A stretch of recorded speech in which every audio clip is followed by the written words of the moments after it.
Јас би сакала да прокоментирам дека министерот за здравство веќе долго време отсуствува од работата на комисиите за здравство, како и во работата на пленарна седница на Собранието на Република Македонија, кога има на дневен ред закони кои што се однесуваат на сферата со која што тој менаџира.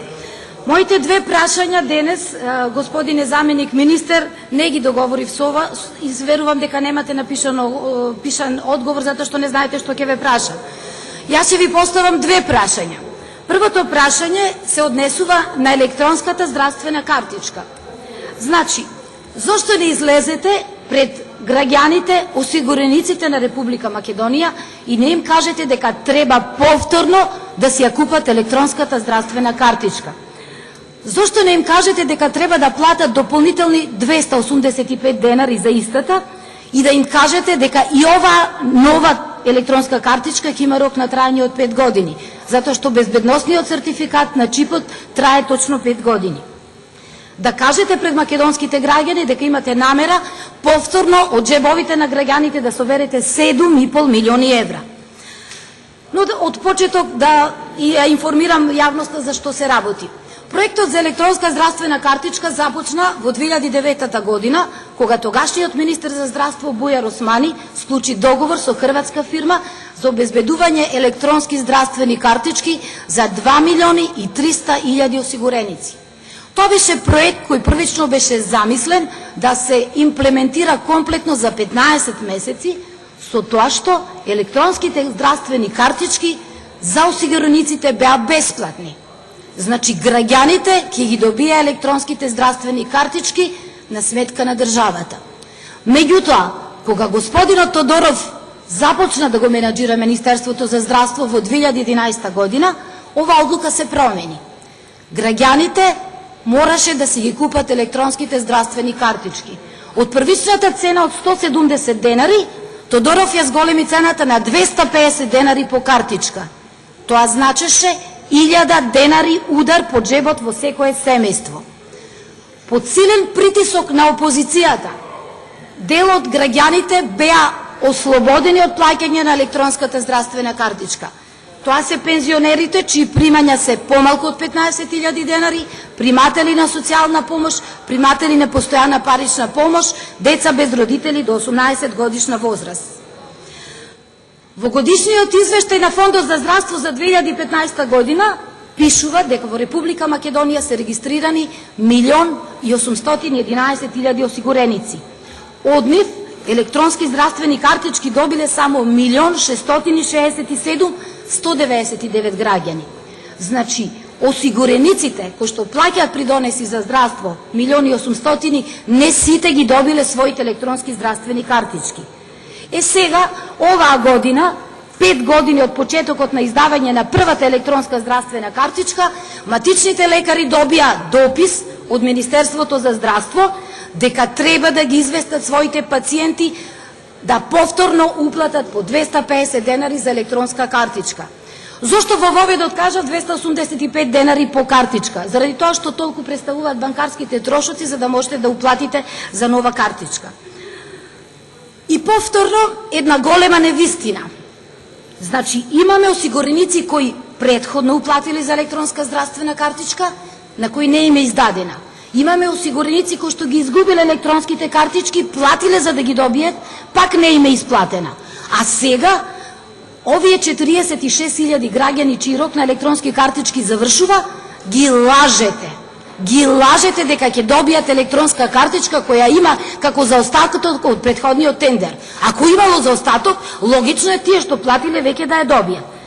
Значи, сакам да ми одговорите, да излезете јавно и да ги информирате граѓаните дека повторно ги впуштате во уште една голема, во еден дополнителен финансиски издаток.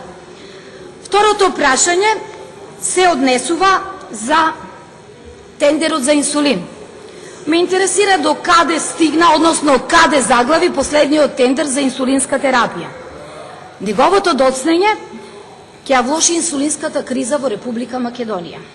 Почитуван заменик министер, почитувани граѓани. Во Република Македонија околу 40.000 пациенти со дијабет се на инсулинска терапија. Бројката на пациенти со дијабет е некаде околу 180.000. Од нив 600 до 1000 представуваат деца од 0 до 14 години. За жал во Република Македонија не постои национален регистар за дијабет и овие информации ги добивме преку електронскиот систем за закажување Мој термин. Ние како опозиција, пациентите, Сдруженијата на пациенти, родителите на децата со дијабет, постојано реагираме до Министерството за здравство дека постои инсулинска криза. Меѓутоа, Министерството за здравство, на чело со министерот Тодоров, некако нема слух за овој итекако сериозен проблем. Никој не излезе да објасни на овие пациенти зошто недостасува инсулин. Никој не кажува зошто се брои секоја единица на инсулин и зошто на пациентите им недостигаат инсулински пенкала за да можат да го покријат месецот. Кога во септември разговаравме со министерот за здравство, тој од оваа говорница кажа, цитирам, нема, не давам, нема пари за инсулински аналози, мора да штедиме на инсулин. За да пред неколку дена на една од националните телевизии се пофали дека со парите што ги заштедил од инсулинската терапија, реновирал одделение во Прилепската болница. Меѓутоа, можам и да замислам, вас ви е лесно. Вие не се наоѓате во кожата на пациентите, ниту се наоѓате од другата страна на шалтерот на аптеките, кога треба да им издавате на инсулин, а инсулин нема. Само да подсетам колку се сериозни последиците од недостатокот на инсулин. Компликации кои што се јавуваат за кратко време во облик на хипогликеми и компликации кои што се долгорочни. Меѓутоа, очигледно за Министерството за здравство, односно за господинот Тодоров, компликација од типот на мозочен удар не представува ништо. Дали тој пациент ќе преживе, исто така не го загрижува. Дали пациентот ќе добие миокарден инфаркт и дали ќе го преживе, исто така не го загрижува. Дали ќе го изгуби својот вид заради компликации од диабет, исто така не го загрижува. И да е парадоксот уште поголем, дури и ласерите со кои што треба да се третираат компликациите од диабет врз очите, во јавното здравство не функционираат. Очигледно дека добро функционира релацијата Министерство за здравство, приватни клиники за очи, каде се одлеваат голем број на народни пари. Не го интересираат ни компликациите од типот хронична бубрежна болест, хемодиализа, ампутации на стапала заради оштетување на крвните садови.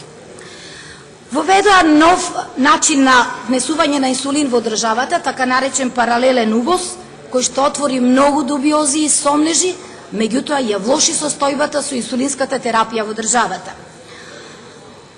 Тоа се инсулини кои што се внесуваат од други земји со дистрибутери кои што немаат директно добиено сертификат за квалитет од производителот на инсулин. Освен ова, се намалија испораките на инсулин во инсулинските аптеки, така да инсулин има само во почетокот на месецот до 10.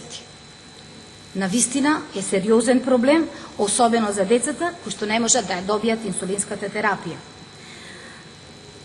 Затоа би сакала пред македонската јавност да кажете зошто се уште не е завршен тендерот за инсулинска терапија. Само за подсетување, тендер за набавување на инсулинска терапија се распишува на 2 години. Последниот тендер беше распишан во август 2014 година со количини кои што требаше да ги задоволат потребите заклучно со август 2016 година. Меѓутоа, според моите сознанија, се уште не е завршен тендерот, односно е поништен во делот за набавка на инсулински аналози. И најголемиот парадокс во целава ситуација, со ребалансот на буџетот за кого имавме општа расправа до синоќа до полноќ, се кратат цели 110 милиони денари за набавка на инсулин за оваа категорија на пациенти. Програмата за инсулинска терапија е под ингеренција на Министерството за здравство и беа планирани 730 милиони денари, за да сега со кратењето останат само 620 милиони денари. Секоја година трендот на пациенти кои што имаат потреба од инсулинска терапија се зголемува. Тоа не е наш, тоа е светски тренд со оглед на промена на начинот на живот.